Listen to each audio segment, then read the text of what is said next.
Hello everyone, welcome back to Emit Education. तो आपको पता ही होगा कि जो फरवरी में आपके एग्जाम शुरू होने वाले हैं बोर्ड के। चाहे 10th की बात करूं चाहे 12th की बात करूं, दोनों के एग्जाम शुरू होने वाले हैं। तो आपके पास ऑलमोस्ट क्या है, एक ही महीना है जिसके अंदर क्या करना है, आपको हर चीज को रिवाइज करना है, अपने जो कॉन्सेप्ट है उनको ब्रशअप करना है और हर एक क्वेश्चन पे क्या करनी है, अपनी कमांड करनी है।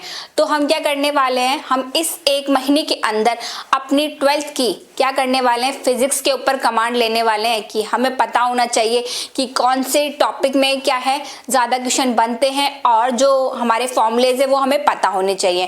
तो आज हम देखने वाले हैं चैप्टर 1 जो है हमारा इलेक्ट्रिक चार्जेस एंड फील्ड। तो आपको पता ही होगा चैप्टर का नाम है इलेक्ट्रिक चार्जेस एंड फील्ड। तो सबसे पहले बात करें चार्ज के बारे में। तो चार्ज क्या होती है, it is an intrinsic property. क्या है ये, इंट्रिंसिक प्रॉपर्टी है। एग्जाम में पूछा तो जाता नहीं है पर पता तो होना चाहिए कि ये क्या है, किसी भी मटेरियल की इंट्रिंसिक प्रॉपर्टी होती है जो बताती है किसके बारे में, फोर्स के बारे में, यानी इलेक्ट्रिक फोर्स के बारे में बताती है कि कोई भी मटेरियल है किसी को अट्रैक्ट कर रहा है या रिपेल कर रहा है, वो किसके थ्रू बताएंगे हम, चार्ज के थ्रू। अब चार्ज जो है वो आपके दो टाइप के होते हैं, पॉजिटिव चार्ज और नेगेटिव चार्ज। चार्ज के लिए जो वैल्यू लिखते हैं हम ई क्या होता है, ई चार्ज होता है, चार्ज का क्वांटम है। तो ये इसकी जो यूनिट है वो ई है, तो इसकी वैल्यू कितनी होती है, 1.6 × 10⁻⁻19 कूलाम। चार्ज जो है उसके लिए जो हमारी एसआई यूनिट होती है वो होती है कूलाम। ठीक, ये बात समझ में आ गई। अब दूसरी बात कि जो हमने ये जो चार्ज पढ़ा, चार्ज की जो प्रॉपर्टीज है, कुछ 3 प्रॉपर्टीज है कि पहली प्रॉपर्टी क्या होती है, कि पहली प्रॉपर्टी बोलती है ये एडिटिव नेचर का होता है, यानी चार्ज को हम क्या कर सकते हैं, ऐड कर सकते हैं। कि आपकी सिस्टम में कोई भी आइसोलेटेड सिस्टम है तो उसके अंदर टोटल चार्ज कैसे पता लगाएंगे आप, उनका अलजेब्रिक सम करके। सो ये होगी एडिटिव। सेकंड जो प्रॉपर्टी होती है वो होती है हमारी क्वांटाइजेशन, यानी कि किसी भी सिस्टम के अंदर जो चार्ज है वो क्या होगा, हमेशा ई के इंटीग्रल मल्टीपल के अंदर होगा, यानी 1e 2e, यानी 1 इलेक्ट्रॉन 2 इलेक्ट्रॉन या फिर 3 इलेक्ट्रॉन, ऐसे करके क्या होंगे आपके चार्जेस होंगे। तो यहाँ से एक फॉर्मूला निकल के आता है Q = NE, तो ये आपको याद रखना है, ये फॉर्मूला है। नेक्स्ट जो है तीसरी जो होती है हमारी वो होता है कंजर्वेशन, चार्ज का कंजर्वेशन। तो कंजर्वेशन में हमें पता ही है कि चार्ज को हम ना तो क्रिएट कर सकते हैं ना ही डिस्ट्रॉय कर सकते हैं। तो किसी भी आइसोलेटेड सिस्टम के लिए चार्ज क्या होता है, टोटल कांस्टेंट होता है, यानी कि वो चार्ज है सिर्फ क्या होगा, एक फॉर्म से दूसरे फॉर्म में ट्रांसफर होगा, या तो प्लस में होगा या माइनस में होगा, एक सिस्टम से दूसरे सिस्टम में ट्रांसफर हो सकता है, बट हम चार्ज को डिस्ट्रॉय नहीं कर सकते। तो चार्ज नाइदर बी क्रिएटेड और नॉट डिस्ट्रॉयड। तो ये तो हमारी प्रॉपर्टीज हो गई किसकी, चार्ज की। अब इसी चार्ज से क्या रिलेट हुआ हमारा, जो जब अब एक चार्ज है, एक चार्ज को हम दूसरे चार्ज के पास लेके आएंगे तो वो क्या शो करेगा, रिपल्शन शो करेगा। कब करेगा, जब दोनों कैसे चार्जेस हो, लाइक चार्जेस। तो लाइक चार्जेस ऑलवेज रिपेल, ठीक है, ये हमेशा क्या करेंगे, रिपेल करेंगे। बट अगर कैसे हैं, अनलाइक चार्जेस हैं, लाइक पॉजिटिव नेगेटिव हैं, that they are always attract, तो क्या करेंगे, एक दूसरे को अट्रैक्ट करेंगे। इन्हीं के बेस पर क्या मिलता है हमें, इलेक्ट्रोस्टैटिक फोर्स, या हम बोल सकते हैं कूलाम्स लॉ हमको मिलता है। तो वो क्या होता है, चलो देखते हैं। द फोर्स ऑफ अट्रैक्शन और force of repulsion between two different charges. अब डिफरेंट कैसे हो सकते हैं, they are like charges and they are unlike charges. अगर लाइक है तो हमें पता है क्या करेंगे, रिपेल करेंगे, अनलाइक है तो क्या करेंगे, अट्रैक्ट करेंगे। Suppose there are 2 charges like Q1 and Q2। अब यहाँ मैंने इनका साइन नहीं लिखा, that means they are like and they are also unlike charges, but the distance between them is r. If Q1 is placed here, तो Q1 क्या करेगा, इसके ऊपर चार्ज लगाएगा, फोर्स लगाएगा, that means F12 is the force। अब ये force होता क्या है, इसको डिफाइन कैसे करेंगे, तो this force is directly proportional to the magnitude, the product of magnitude of the charges, यानी कि Q1 और Q2 दोनों के प्रोडक्ट के क्या होगा, प्रोपोर्शनल होगा। और इनवर्सली प्रोपोर्शनल किसके होगा, square of distance between them, इनके बीच की डिस्टेंस कितनी है, r, तो उसका square, that means r square उसके inversely proportional, it means 1/r square के डायरेक्टली प्रोपोर्शनल होगा। जैसे हम इन्हें कंबाइन करेंगे, we will get Q1 Q2/r square. जैसे हम क्या करते हैं, प्रोपोर्शनलिटी के साइन को रिमूव करते हैं तो क्या मिलता है, एक constant. This constant is called K Q1 Q2/r square. K is called the electrostatic force constant, क्योंकि हम किसकी बात कर रहे हैं, कूलम्ब्स लॉ की बात कर रहे हैं, इलेक्ट्रोस्टैटिक फोर्स की बात कर रहे हैं। तो ये जो K है ये क्या बनेगा, वो हमारा बनेगा इलेक्ट्रोस्टैटिक फोर्स कांस्टेंट, जिसकी वैल्यू कितनी होती है, K की वैल्यू होती है हमारी 9, या फिर हम सिर्फ 1/4 पाई एप्सिलॉन नॉट और 9 × 10⁹ और इसकी यूनिट हो जाएगी newton into metre square upon coulombs square. तो ये होता है हमारा कौन सा, कूलम्ब्स लॉ। तो हमने बात कर ली, जब एक जो चार्ज है वो दूसरे चार्ज पर क्या लगा रहा है, फोर्स लगा रहा है, तो उसके लिए जो हमारा फॉर्मूला निकल के आया वो है K Q1 Q2 upon R square. और अगर हम इसके डायरेक्शन की बात करें तो यहाँ लिखेंगे हम R कैप, कि R कैप कैसे, कि जो चार्ज है जैसे ये प्लस Q चार्ज है, ये माइनस Q चार्ज है, तो ये इसके ऊपर, इसकी वजह से जैसे ये Q1 है ये Q2 है, तो Q1 की वजह से Q2 पर कहाँ लगेगा, अब जैसे नेगेटिव चार्ज है तो इसको क्या करेगा, अट्रैक्ट करेगा, तो ये कहाँ आ जाएगा, टुवर्ड्स Q1 आ जाएगा। इसको लिखेंगे हम टुवर्ड्स Q1। और अगर ये कैसा है, अभी तो कैसा चार्ज था ये हमारा, अनलाइक चार्ज था, अगर सपोज ये जो चार्ज है हमारा कैसा हो जाता है, लाइक चार्ज हो जाता है, तो क्या करेगा, टुवर्ड्स Q2। अभी Q1 है Q2 है, तो Q2 को क्या करेगा, रिपेल करेगा, तो ये वाला जो फोर्स लगेगा कैसे लगेगा, टुवर्ड्स Q2, या फिर हम लिख सकते हैं अवे फ्रॉम Q2। तो Q2 को क्या करेगा, वो दूर भगाने की कोशिश करेगा, तो ये क्या हो जाएगा, इसका चार्ज हो जाएगा। अब जैसे हमने एक सिस्टम की बात की, तो ऐसे ही सिस्टम के अंदर बहुत सारे चार्ज हो सकते हैं, तो जब मल्टीपल चार्जेस की हम बात करते हैं तो वहां पर जो हमारा लॉ आता है वो आता है सुपर पोजिशन का। तो हम बात करते हैं उसके अंदर super position of Coulomb's law, position of Coulomb's law. तो इसके अंदर क्या करते हैं, सिंपल कुछ नहीं, कूलम्ब्स लॉ। तो इसके अंदर हम क्या करेंगे कि क्या करेंगे, वेक्टर सम कर देंगे, क्योंकि यहाँ पर क्या है, ये जो हमारा फोर्स है ये क्या होता है, वेक्टर फॉर्म में होता है, क्योंकि ये क्या बता रहा है, डायरेक्शन बता रहा है कि ये Q1 की तरफ है या Q2 की तरफ है, क्या बता रहा है हमें, डायरेक्शन शो कर रहा है। तो डायरेक्शन शो कर रहा है, इट मीन्स ये क्या है, एक वेक्टर फोर्स है। अभी वेक्टर फोर्स है, तो जब भी हम क्या करेंगे, सम की बात करेंगे तो कैसा सम लेंगे, वेक्टर सम लेंगे। तो यहाँ पर सिंपल हम क्या कर सकते हैं, जब सिस्टम के अंदर बहुत सारे चार्जेस हैं तो हम उनका क्या कर सकते हैं, वेक्टर सम कर सकते हैं, like F1 F2 F3 F4, ये क्या हो जाएंगे, अलग अलग चार्जेस हो जाएंगे। जितने भी चार्जेस के थ्रू क्या हो रहा है, एक सिंगल चार्ज पर जो भी फोर्स लग रहा है उनका हम क्या कर देंगे, सम कर देंगे। सम भी कैसा होना चाहिए, वेक्टर सम, ना कि अलजेब्रिक सम, क्योंकि यहाँ पर ये वेक्टर फॉर्म में है, तो सम कैसे लेंगे, हम वेक्टर फॉर्म में लेंगे। अब बात करते हैं हम इलेक्ट्रिक फील्ड के बारे में कि इलेक्ट्रिक फील्ड क्या होता है। तो इलेक्ट्रिक फील्ड, हम जब भी इलेक्ट्रिक फील्ड के बारे में बात करते हैं, जैसे कोई चार्ज है, तो जैसे यहाँ पर चार्ज, जैसे सपोज मैंने प्लस Q चार्ज रखा है यहाँ पर, या फिर माइनस Q चार्ज रखा, कोई भी आप चार्ज रख सकते हो, तो उसका क्या होता है, एक फील्ड होता है। जैसे पॉजिटिव चार्ज है तो इसका भी कुछ फील्ड होगा। फील्ड का मतलब है जैसे ही कोई दूसरा चार्ज क्या आएगा, इसके फील्ड में आएगा, यानी इसके पास आएगा, तो क्या करेगा, एक फोर्स को एक्सपीरियंस करेगा। उसी फोर्स को हम क्या बोलते हैं, इलेक्ट्रिक फोर्स बोलते हैं। और जितने एरिया में क्या होगा, ये जो हमारा फोर्स है वो जो दूसरा चार्ज है वो फील करेगा, उसे हम क्या बोलते हैं, इलेक्ट्रिक फील्ड बोलते हैं। जैसे इतना एरिया है, इतने एरिया में अगर ये चार्ज आया तो ये क्या शो करेगा, रिपल्शन शो करेगा। बट अगर इस लाइन के बाहर अगर ये चार्ज चला गया तो ये क्या, जो इसका जो क्या कर रहा था, ये अट्रैक्ट कर रहा था, उसको ये शो नहीं करेगा। इस लाइन के अंदर आने के बाद ही क्या करेगा, ये चार्ज अपने ऊपर क्या करेगा, एक फोर्स को फील करेगा। अगर इसके बाहर गया तो ये उस फोर्स को फील नहीं कर पाएगा।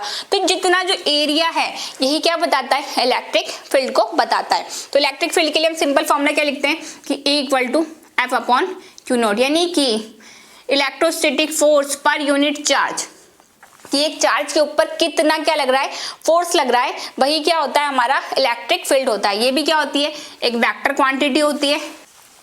तो ये भी क्या हमारी एक वेक्टर क्वांटिटी है। तो E = क्या हो गया, F/Q0। It means electric field क्या हो गया, electrostatic force per unit charge. तो अब ये तो हमें पता लग गया। अगर इसकी मैं यूनिट की बात करूँ तो क्या कर देंगे हम, न्यूटन पर कूलम हो जाएगी, फोर्स की यूनिट न्यूटन और चार्ज की यूनिट क्या हो गया हमारी, कूलम। तो यानी इलेक्ट्रिक फील्ड जो है हमारा, उसकी जो SI यूनिट होगी वो क्या हो जाएगी हमारी, न्यूटन पर कूलम हो जाएगी। अब ये तो इसका नॉर्मल फॉर्मूला था, बट अगर हम इसमें जैसे F की वैल्यू को पुट कर दे तो क्या मिल जाएगा हमें, इलेक्ट्रिक फील्ड की वैल्यू, जैसे K Q1 Q2 अपॉन, अब वहाँ आर स्क्वायर था।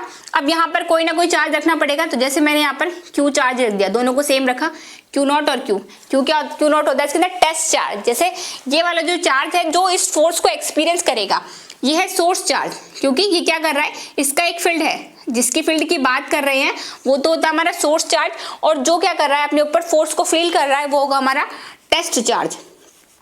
तो टेस्ट चार्ज पर तो ये डिपेंड करता नहीं है, तो ये हमने इसको टेस्ट चार्ज से डिवाइड किया, तो ये क्यू नॉट से क्यू नॉट कट, तो क्या मिलता है K Q upon R square.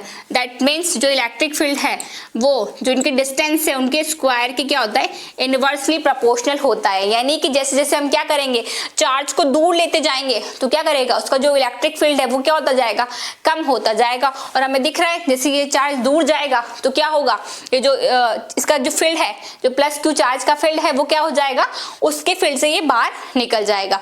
तो जैसे ही हम डिस्टेंस को बढ़ाएंगे तो इलेक्ट्रिक फील्ड की वैल्यू क्या हो जाएगी, कम हो जाएगी। दैट मीन्स वो उस जो चार्ज है टेस्ट चार्ज वो उस फोर्स को फील नहीं करेगा। तो ये क्या हो गया, हमारा इलेक्ट्रिक फील्ड के बारे में हो गया। तो हमने एक चार्ज के लिए तो क्या देख लिया, इलेक्ट्रिक फील्ड देख लिया, पर ऐसे क्या होंगे, मल्टीपल चार्जेस हो सकते हैं हमारे सिस्टम के अंदर। तो वहां आप क्या यूज करेंगे, जैसे हमने फोर्स के लिए क्या यूज किया, सुपरपोजिशन का यूज किया, वैसे ही हम इलेक्ट्रिक फील्ड के लिए भी क्या कर सकते हैं, सुपरपोजिशन का यूज कर सकते हैं। तो सिंपल करना क्या है, इनका क्या कर देना है, फोर्स का सबका वेक्टर सम कर देना है, कि जैसे E1 E2 इन सबका क्या कर देंगे हम, वेक्टर सम कर देंगे। और इलेक्ट्रिक फील्ड की डायरेक्शन क्या होगी हमारी, जो हमारी फोर्स की डायरेक्शन होगी, अगर फोर्स इस डायरेक्शन में लग रहा है तो इलेक्ट्रिक फील्ड जो है वो भी इस डायरेक्शन में लगेगा। इसका मतलब इसकी इलेक्ट्रिक फील्ड की डायरेक्शन कैसी होती है, हमारी जो हमारा फोर्स है, कूलाम लॉ से जो फोर्स मिला, यानी इलेक्ट्रोस्टैटिक फोर्स की जो डायरेक्शन होगी वही क्या होगी, इलेक्ट्रिक फील्ड की डायरेक्शन होगी। तो अब ये तो समझ में आ गया। इसका मतलब हमारा जो सिस्टम है उसके अंदर बहुत सारे चार्जेस हो सकते हैं। अब हम यहाँ तो सिंपल एक चार्ज, दो चार्ज, तीन या चार की बात कर रहे हैं, बट सिस्टम में अगर बहुत सारे चार्जेस है, हमारे आसपास जो भी चीज बनेंगे उसके अंदर मल्टीपल चार्जेस है, तो जब भी क्या हो जाता है, मल्टीपल चार्जेस की बात आ जाती है, तो वहां हम किसका यूज करते हैं, कंटिन्यूअस चार्ज डिस्ट्रीब्यूशन। क्यों, क्योंकि वहां पर हम सिंगल चार्ज के बारे में बात नहीं कर सकते, तो वहां पर किसके बारे में बात करेंगे, फिर कंटिन्यूअस चार्ज डिस्ट्रीब्यूशन। यहाँ तो वहां पर हम क्या करते हैं कि हम देखते हैं कि हम एक छोटा सा पूरे जो एरिया है उस एरिया में से एक छोटा सा पार्ट ले लेते हैं, जिसको हम क्या नाम देते हैं, DQ। तो DQ चार्ज के बारे में बात करते हैं, इतने बड़े सिस्टम में से एक छोटा सा पार्ट ले लेते हैं, उस DQ चार्ज के अंदर भी क्या हो सकते हैं, बहुत सारे चार्जेस हो सकते हैं। ऐसा नहीं हम उसको काउंट कर लें, हम सिर्फ क्या देखते हैं, वहां पर एक एवरेज देखते हैं कि अच्छा यहाँ पर इतने चार्जेस हो सकते हैं, तो वहां पर आपको न्यूमेरिकल्स में तो क्या रहेंगे, आपको वैल्यू गिवन रहेगी। तो ये जो कंटिन्यूअस चार्ज डिस्ट्रीब्यूशन है ये तीन तरीके से होता है। एक होता है वॉल्यूम, जिसमें वॉल्यूम में चार्ज डिस्ट्रीब्यूशन देखते हैं हम, फिर होता है हमारा सरफेस, जिसमें हम सरफेस पर देखते हैं, फिर होता है हमारा लीनियर चार्ज डिस्ट्रीब्यूशन। अब जब वॉल्यूम की बात करते हैं तो अब जब फॉर्मूला तो सेम वही रहने वाला है, इलेक्ट्रिक फील्ड के लिए क्या रहेगा, E के, अब हमारा था K Q upon R square, Q upon R square. अब ये तो इलेक्ट्रिक फील्ड है, अगर फोर्स की बात करूं तो फोर्स का हो जाएगा हमारा के Q1 Q2 upon R square. ठीक है, तो अब हमें करना क्या है, सिंपल कुछ नहीं कि अब ये जो DQ चार्ज है, जिस चार्ज की हम बात कर रहे हैं, इसकी जगह हम क्या कर दें, एक DQ चार्ज को रख दें। DQ का मतलब क्या हो जाएगा, यहाँ से अगर हम यहाँ से निकालते हैं तो जो डेंसिटी होती है, जब वॉल्यूम के केस में हम डेंसिटी की बात करते हैं तो उसको लिखते हैं हम rho equal to DQ upon DV। तो यहाँ से जो हम DQ की बात करते हैं तो वो आ जाता है हमारा रो DV निकल कर। तो जहाँ पर भी हम क्या करेंगे, वॉल्यूम चार्ज डेंसिटी की बात करेंगे तो वहाँ DQ को किससे रिप्लेस कर देंगे, रो DV से। जब हम बात करेंगे सरफेस की तो सरफेस चार्ज डेंसिटी को हम किससे लिखते हैं, हम लिखते हैं सिग्मा से। तो सिग्मा इक्वल टू हो जाएगा DQ अपॉन DS। DS क्यों आएगा, क्योंकि अब हमने बात की है सरफेस की, तो यहाँ से जो DQ की वैल्यू निकल के आएगी वो आ जाएगी आपकी सिग्मा DS। और जैसे ही हम बात करेंगे लीनियर चार्ज डेंसिटी की तो यहाँ पर क्या जाता है, उसको हम लिखते हैं लैम्डा से। तो लैम्डा इक्वल टू हो जाता है DQ अपॉन DL। तो DL क्या है, एक छोटा सा पार्ट है, यानी लेंथ का छोटा सा पार्ट हम कंसिडर कर लेंगे। तो यहाँ से जो DQ की वैल्यू निकल के आएगी वो आ जाएगी लैम्डा DL। तो इन तीनों वैल्यूज को जैसे जैसे क्वेश्चन हमें देगा उसके अकॉर्डिंग हम क्या कर देंगे, उनको प्लेस कर देंगे। DQ की जगह क्या लिखेंगे हम, अगर वॉल्यूम चार्ज डेंसिटी गिवन है तो रो DV, अगर सरफेस चार्ज डेंसिटी गिवन है तो रो सिग्मा DS, और अगर लीनियर चार्ज डेंसिटी गिवन है तो हम लिखेंगे लैम्डा DL। और ये जो DV, DS और DL है ये हम देखेंगे कि आगे हमने सरफेस कैसा दिया है क्वेश्चन में, कि जैसे वॉल्यूम की बात करें, अगर हमें स्फीयर बोला है तो स्फीयर का वॉल्यूम लेंगे, अगर हमें सिलेंडर बोला है तो सिलेंडर का वॉल्यूम कंसिडर करेंगे। और अगर सरफेस की बात करें, जैसे रेक्टेंगुलर सरफेस हो सकता है या फिर क्यूबॉइड, हमारा जो सरफेस है वो स्क्वायर का हो सकता है। तो जैसे सरफेस गिवन है उसके अकॉर्डिंग हम क्या करेंगे, उनका वॉल्यूम या फिर जो क्या कहते हैं एरिया कंसिडर करके या फिर लेंथ कंसिडर करके क्या करेंगे, वहां पर उनकी वैल्यूज को पुट कर देंगे। जैसे मान लो अगर ये डीवी है तो डीवी जैसे क्या है, वॉल्यूम है, तो वॉल्यूम में अगर मैं क्या लूँ, स्फीयर लूँ, तो स्फीयर में क्या करेंगे हम, स्फीयर में जो स्फीयर का वॉल्यूम है वो होता है 4/3 पाई आर क्यूब। तो यहाँ पर क्या कर देंगे, इस डीवी की जगह हम क्या रख देंगे, 4/3 पाई आर क्यूब हम इसको रख सकते हैं। तो इस तरीके से क्या हो गया, ये हमारा कंटिन्यूअस चार्ज डिस्ट्रीब्यूशन के बारे में हमने बात कर ली। तो आगे हम क्या देखेंगे, आगे हम देखेंगे कि ये जो हमने इलेक्ट्रिक फील्ड पढ़ा इसके एप्लीकेशन क्या है, यानी कि हम कहाँ कहाँ पर कौन कौन से ऑब्जेक्ट पर क्या कर सकते हैं, इलेक्ट्रिक फील्ड के बारे में पता लगा सकते हैं। जैसे लॉन्ग वायर के लिए पता लगा सकते हैं, रिंग के लिए पता लगा सकते हैं।